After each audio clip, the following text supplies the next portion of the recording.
Hi, I'm Bruce from NorthStar Games, and I'm here to teach you Most Wanted.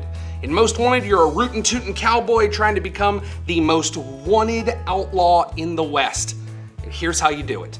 First thing you're gonna do is you're gonna pick one of our awesome characters. And I love to point these out because they were worked on by a guy named Andy Barry who did work for DreamWorks, and they're super cool. I love them, including Sister Chuck, a personal favorite of mine. But what you're gonna do is you're gonna grab your character. In this case, I'm gonna take Bullseye Betty. You're gonna take the little stand-up for Bullseye Betty, and you're gonna put her at the bottom of this game board. This game board is a point tracker. You're gonna start at the bottom, and you're trying to become the most wanted in the West. So once again, you're gonna grab your card, you're going to grab your stand-up, you're gonna put the stand-up at the bottom, everyone's going to do that, and then the game's going to begin. As a note, not only is it cool art on one side, on the other side it tells you the rank of hands in Most Wanted, because Most Wanted is based on poker. Don't worry. If you know poker, this is gonna be fine for you. It's actually gonna be missing a couple of hands you might be used to. You're not gonna see flushes, you're not gonna see straights, you're not gonna see full houses. If you do not know poker, you're fine. Everything you need to know is right here. I'm gonna explain it as we go along, but at any point if you forget, don't forget to check out the card.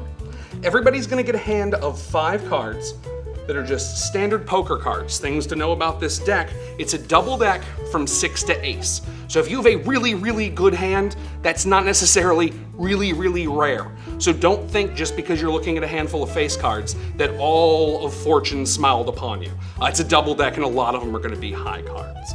Every turn, you're gonna choose one of the 6 cards that's on the board, one of the 6 locations, to do something at that location. So what we're gonna do is I'm gonna start by telling you how you earn points. You earn points by robbing things. In this case, the Pony Express, the Stagecoach, and the train.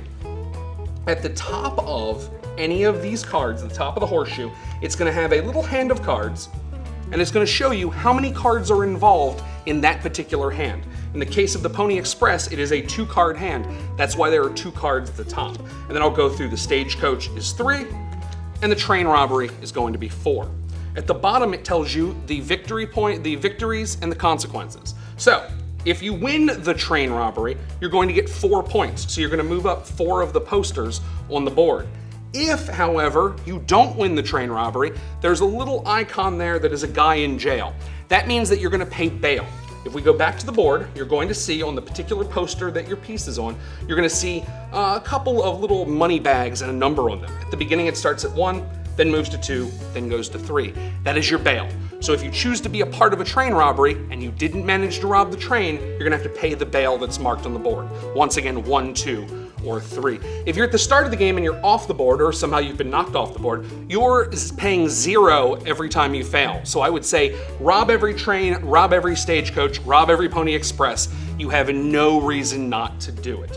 Okay? So that's how those 3 work. I'm gonna teach you the other 3 cards. In this game, first it is the duel. The duel is a 1 to 2 card hand that's determined by the active player. The winner gets 0 to 3 points. That's based on how much bail that person would pay. So if I choose to duel you and you're in the 2 bail area, you're worth 2 points to me. But if I'm off the board, I'm worth 0 to you. Once again, if you lose the duel, that is going to put you in jail.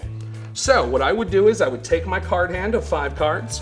I would pick 1 player at the table, because at the bottom it tells you choose 1 player, and I would duel them. So I would pick a card, let's say a single card, and I would say, I'm going to duel you. You're gonna pick 1 card out of your hand, and then we're gonna flip them up. Highest card wins.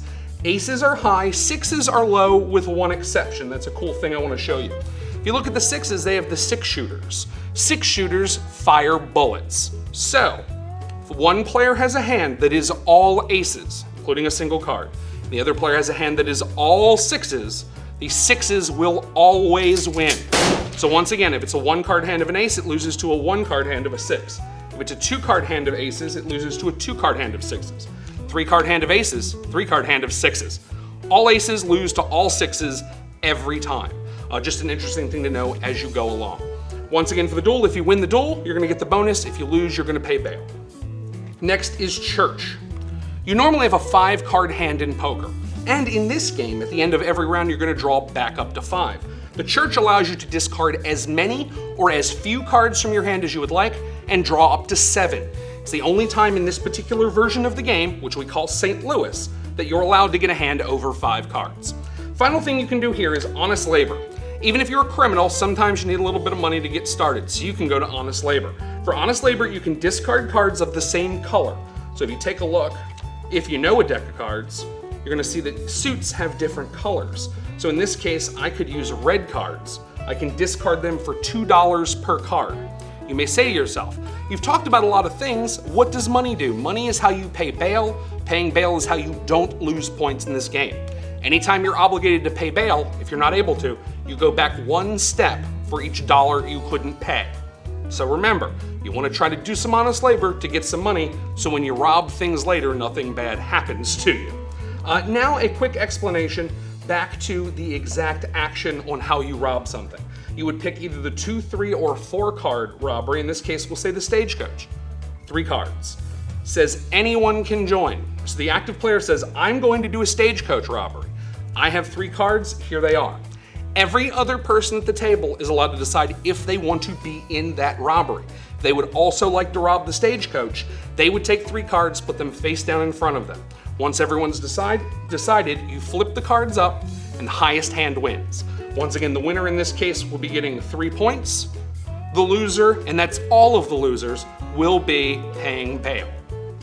Once you get up to the top of the board, once you've managed to make enough points to get to the most wanted, you win the game, and that happens immediately as soon as someone gets to most wanted. Things to pay attention to.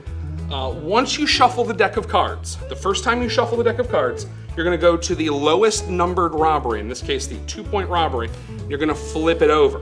It now becomes a 3-point robbery. The second time you shuffle the deck of cards, you're gonna go to now the next lowest, you're gonna flip it over. And if you take a look, it actually starts on a light colored wood and moves to a dark colored wood. Finally, on your third shuffle of the cards, you're gonna move the train robbery up to a more valuable train robbery. This helps speed the game along a little bit. So as you go along, they become more valuable to rob the smaller and smaller robberies. Once again, if you get to 13 points, you're going to win the game. If you see someone getting close and they're right near the top of the board, that is the time to start dueling them. This is not a game about collecting cards. It is a hand management game, but make sure once you see people getting up there, don't be afraid to duel people. If you're not doing well, don't be afraid to go for a stagecoach or a train, because you can get rid of a bunch of cards. If I do a train robbery and I lose, I pay bail. But if my bail is 1 or 0, I get to get rid of all the cards, because every round I get to draw back up to 5. So those are important things to remember in this game, is that even as people are advancing, you have ways to pull them back. And if you're at the bottom of the stack, you have things to do to get better cards in your hand so that you can do better at this game. Final thing to note, if you're playing with just 2 players, there is one change. You will play with the sheriff. Anytime you go to rob anything, the sheriff gets the number of cards that each player gets times 2. So, if you go to rob the Pony Express in a 2-player game, the sheriff, a dummy hand, is gonna get 4 cards. The stagecoach will give him 6, and the train robbery is gonna give him 8. He will do everything he possibly can to beat you. And there are rules in the book that explain exactly how he works his hands out. But he's there to make sure that if just 2 of us are playing, one of us can't get away with a train robbery for nothing. Once again, once you get to 13 points, you have won the game. There is exactly how to play and enjoy Most Wanted. Thank you so much for watching. If you'd like to learn about our other games, please check us out at NorthStarGames.com. If you'd like to learn about games before they come out, join our mailing list. Once again at NorthStarGames.com. Thank you so much for watching.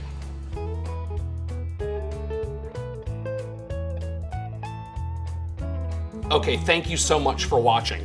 One thing I want to point out to you, if you look at the back of your rules, you look at the final page of the rules and you look at the bottom, it tells you about a treasure.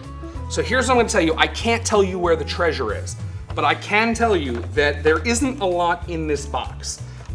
This is where you're going to put your big cards. This is where you're going to put your characters. If you take a look here, it's where you're going to put your actual character pieces and your deck of cards. And there's not much else here, but there's a hidden treasure. So if you were to, let's say, dig for a hidden treasure, you might find more ways to play the game, and a really cool travel guide that teaches you all kinds of places that this game can go outside of St. Louis. So you might want to check that out.